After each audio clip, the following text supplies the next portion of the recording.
Hello, everyone, and welcome back to another kind of world building episode for the Explorer's Guide to Ravion kind of world setting videos. This time, we're going to go into the individual kind of national regions of the Remont Empire. So, this time is the Grassbend region. So, the regions of the Remont Empire has five indistinct regions. Um, they're smaller and they have some tribal associations, but also some more developed city states that are kind of individually powerful, but work together as kind of this lattice work of power across the whole kind of nation in and of itself.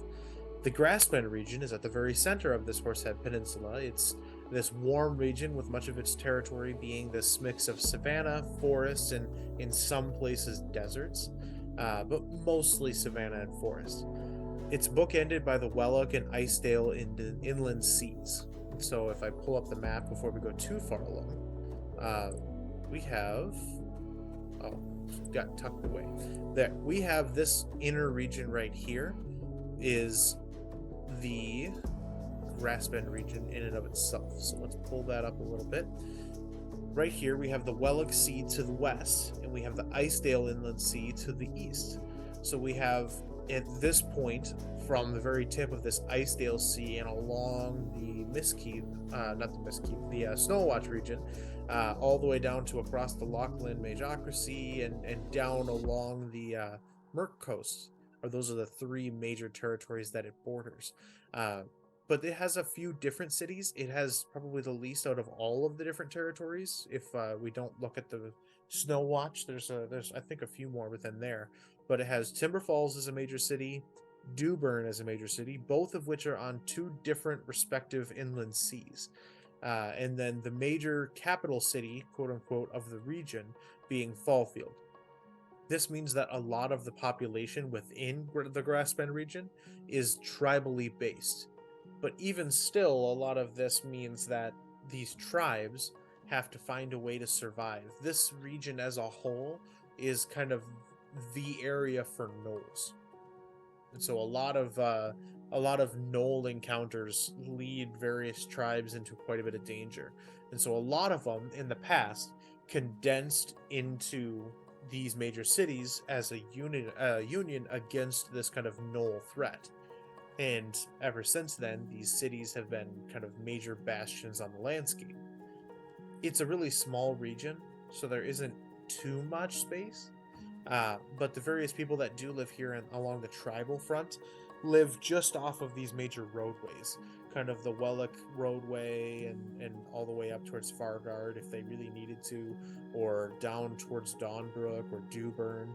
They don't go too far out into the wild space, so to speak. They don't go too far out into the grasslands. They kind of live just outside of the major roadway, and then off just far enough that gnolls that have learned that if they hunt the roadway, they're not going to be found. That way, they can stay relatively secure, but also get whatever support and trade that they need through travelers on the road. So, the geology of this region, it's fairly similar to the rest of the Remont Empire. It does have these rolling hills and waving grasslands, but the rock structure of the empire does slowly transition from the southern regions being granite throughout the Grassbend region, and then the northern territory becoming more of a basalt. That won't mean much to many people. That's just kind of, I have a lot of history for schoolwork with geology and various other kind of ecological things. So I want to keep some of the understanding that I have written down so I know what it looks like as the DM. So, ecosystems within the Grassbend region, it's predominantly this dry savanna and forests that blend around throughout this. It's kind of this deep, rich, golden grassland, and then it has these quote unquote islands of trees, these pockets of trees that stand out very clearly along this grassland area, and these kind of converge in low places and along the roadway, pretty much anywhere where water might end up collecting. where the packed dirt of the roadway will hold it for some time, or potentially different low areas kind of dip into the aquifer or the groundwater a little bit easier for tree roots to dig down to it. These things tend to be pockets on this sea, these islands on this sea of golden grass and kind of rock structures. Uh, Regions between these areas, kind of around the Wellock Sea, become mudflats into its southern expanses, and large old growth forests in the most northern regions of it as it starts to get cooler. Uh, it's kind of a weird transitionary territory, with a lot of its northern region being comprised of this very, very in-depth spruce and redwood forest.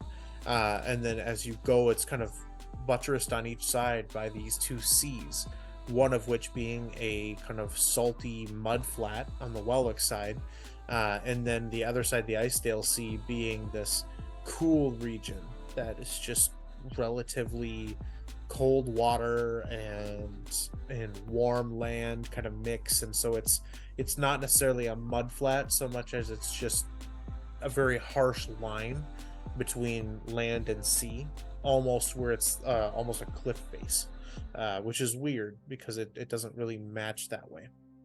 So down to the south, it kind of transitions into more of a swamp, and that's just saltwater swamp is kind of the weird thing that's present most predominantly within um, the Murk Coast region. So it's kind of a weird transitionary region, right? It's the middle of everything and does get affected by everything. Now, the other important thing to recognize within this region is that it has a few different significant cultures. These variety of cultures and settlements within this more predominantly civilized people of the region do need to be kind of recognized as a thing. They aren't necessarily reflected on the map. Smaller nomadic tribes kind of move around and live within the region, just off of those roadways, like I said, and otherwise can't really be listed as settlements on major maps because either they won't necessarily always be there, or it isn't a protected settlement necessarily that travelers could rely on. You don't want people to go and be looking for these nomadic tribes because you don't know how it'll work out. So you just don't do it. The predominant culture of the Grassbend region for the Remont Empire that's affiliated with the Grassbend region's populace is made up of farmers and tradesmen that live on and travel across the region to supply food and trade goods to other regions within the empire. This is, like I said, a transitionary region. It is also a major trade route region. If you were to go onwards kind of north within the Snow Watch, you have to go all the way around or risk the mountain passes, and that doesn't help you on your way to the Delta region per se. Or if you're in the Delta region and you need to get things to the Mistkeep or the Murk Coast, if you have to go through much of anything, you have to go all the way down along the coast to the Murk Coast, or you have to go down and then back through the Grassbend in some way to get them to the Majocracy, the Lachlan Majocracy. It's just the way that things need to go along these kind of major roadways. So a lot of this region is this transitionary, let's just transport our stuff and be on with it. So there's quite a bit of travelers on the road, which is part of why gnolls have learned that they can hunt the roadways and pretty much always be fed. And they're gnolls, so they're always hungry, right? That makes them a little bit more dangerous. So otherwise, people that live in these kind of comforts of large cities, these travelers stop in major cities like Fallfield or Dewburn or even Timber Falls to some extent. Otherwise, they kind of stop at their various points before traversing the rest of the dangerous parts of the region. One of the other predominant cultures of the region are known really for their ferocity. It's the Fang tribe that are the gnolls that live in war settlements across this Grassbend region. They regularly raid the more settled populations of this region, either the nomadic tribes or the roadways, or potentially even smaller cities like Timber Falls and Dewburn, though not usually as often. It's smarter to raid the roadway because there will be plenty of supplies there for you. Regularly, this Fang tribe is known to favor this grassland region, seldom living anywhere else. Uh, the region is kind of this nice transitionary region, like I said, so they don't need to go anywhere. They perceive this area, though, as well, on a spiritual level, as the ancestral territory of Yenogu, which makes it a very dangerous place because these gnolls not only are ravenous beasts that will kill and eat you, your children, and your dog, but they will also feel justified in doing so because they feel as though you're intruding on their land, the ancestral home of Yenogu, which is a archdemon of the abyss that is kind of the progenitor of gnolls themselves. So they feel as though this was his territory, this was his home. They deserve to live here and nobody else does. So not only do they hunt out of ravenous hunger, but they hunt out of hatred, and they hunt and kill out of hatred. And so eventually, if it was ever going to become a larger struggle, they were most likely to take on larger cities as a unified war effort, which is going to be difficult. Gnolls aren't necessarily the smartest creatures, but it is possible for some organization. So it might be a dangerous kind of threat to loom later on in a campaign if things were to go way too crazy and things were to become destabilized within the Grassbend region. They might see the opportunity to take on these more formidable cities and finally drive the, you know, undeserving from the land. So that is the Grassbend region. We had, and I'll go back to the map for it. We had the parties start out the entire campaign in the city of Timber Falls.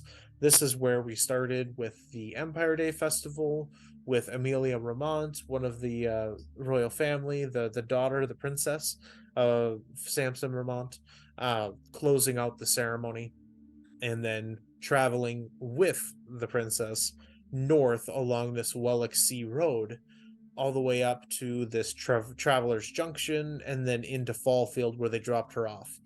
Uh, then from there, they kind of have been doing their own exploration on into the edge of the Snowwatch region and through Fargard and finally to Moonshade, and we'll see where else they end up going. But they started out their journey so far within Timber Falls and spent much of their time otherwise moving up to Fallfield.